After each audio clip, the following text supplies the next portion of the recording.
Assalamualaikum warahmatullahi taala wabarakatuh. Serta salam sejahtera. Pertama sekali saya mengalulukan kehadiran yang bahagia Datuk Dr. Wasyala selaku Ketua KSU Kementerian Belia dan Sukan. Yang Hormat Datuk Seri Muhammad Nurza Zakaria, Presiden MOM. Yang berhormat Esko Kerajaan Negeri, Esko Sukan Kerajaan Negeri selaku pengurusi Majlis Sukan Negeri serta Majlis Sukan Wilayah Persekutuan. Yang bahagia Datuk Ahmad Safawi, Ketua Pengarah MSN. Yang bahagia Tuan Haji On bin Jabar, Ketua Pegawai Eksekutif Sekretariat Sukma Johor 2020.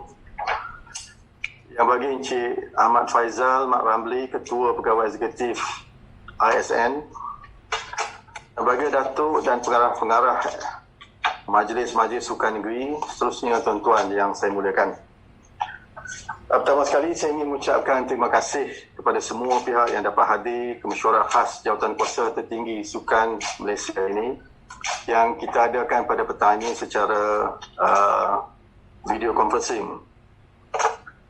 Tak terlambat, tak terlewat untuk saya ucapkan tahniah kepada Yang Berhormat Esko Belia Sukan Negeri yang baru dilantik. Semoga kita dapat sama-sama melaksana dan menunaikan tanggungjawab demi untuk memajukan negara kita yang tercinta ini. Jadi memandangkan mesyuarat khas ini merupakan melalui video conferencing dan kemungkinan akan ada gangguan teknikal, gangguan suara yang bila mana talian tak stabil. Jadi saya pohon kalau boleh bila nak bercakap tu kita ambil our turn secara bergilir dan supaya tidak ada pertindihan dalam ucapan kita dan seboleh mungkinlah keep it short and simple. Jadi untuk makluman semua, mesyuarat ini diadakan bagi membincang penganjuran Sukan Malaysia yang pada awalnya dijadualkan pada 11 hingga 19 Julai 2020. Namun sebagaimana kita semua sedia maklum dengan penularan wabak COVID-19 ini yang hari ini menyaksikan peningkatan dan trajectory growth berkaitan dengan peningkatan ini agak membimbangkan dan sebagaimana yang dilaporkan oleh JP Morgan bahawa terdapat kemungkinan the growth of case of COVID-19 ini mencapai sampai ke tahap 6,500 pada pertengahan bulan 4 dan mortality rate pun kita dapat menyaksikan peningkatan. Jadi maka sebab itulah mesyuarat pada hari ini kita panggil kerana mengambil langkah-langkah yang telah diambil oleh pihak kerajaan, termasuk hari ini dia telah dimaklumkan bahawa Perintah Kawalan Pergerakan ataupun MCO has been extended for another 14 days. Jadi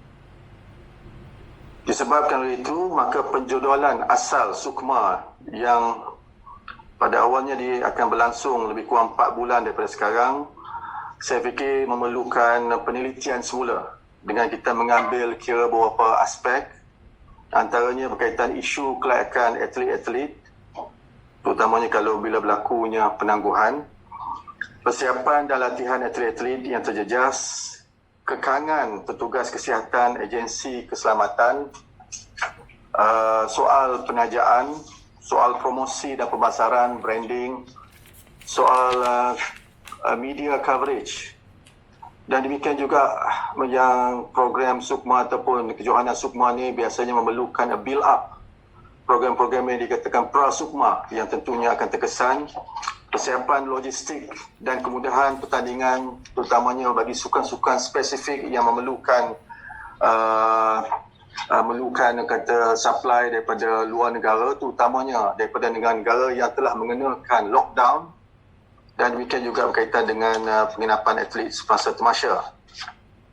Jadi apapun kita nak beri keutamaan paling penting adalah aspek keselamatan dan kesihatan, kerana sebagaimana kita sedia maklum, hampir 30,000 yang akan terlibat dalam penganjuran Sukma ini secara langsung dan tidak langsung. Atlet dan pegawai saja ada 12,000, petugas 11,000, petugas media 12,000, 1,200 dan sukarelawan sebanyak 5,000. Ini belum masuk lagi kalau dengan penonton dan juga penyokong. Jadi pada hari ini saya mengharapkan melihat pada peningkatan kes COVID ini. Jadi tujuan utama mesyuarat ini diadakan untuk kita mendapatkan pandangan dan nasihat agar dapat kita bekerjasama dan juga untuk kita buat keputusan berkaitan dengan jadual Sukma ini. Dan keputusan ini akan saya umumkan kepada pihak media dan pada seluruh rakyat Malaysia selepas daripada mesyuarat ini. Jadi sebagai permulaan mesyuarat ini adalah mesyuarat khas Jawatankuasa Tertinggi. Jadi saya cadang kita terus pergi kepada tajuk ataupun usul yang kita nak bincang, agenda pertama yang kita bincang. Mana we skip tentang soal pengesahan minit because this is a mesyuarat khas. This is not mesyuarat Jawatankuasa yang biasa. Jadi saya nak pergi kepada agenda 2. Saya nak jemput daripada Johor untuk bentang usul khas Sekretariat Sukma Johor 2020 berkenaan dengan untuk meneruskan atau menangguhkan ataupun membatalkan Sukma Johor 2020. Saya jemput daripada wakil daripada Johor Yang Berhormat Esko Belia dan Sukan, Yang Berhormat Dato' On. Sila. Bismillahirrahmanirrahim. Assalamualaikum warahmatullahi wabarakatuh. Yang berhormat Datuk Seri Rizal Marikan bin Naina Marikan selaku Menteri Belia dan Sukan Malaysia yang baru. Tak tahu tu nak ucap tahniah ataupun takziah tu dalam keadaan menghadapi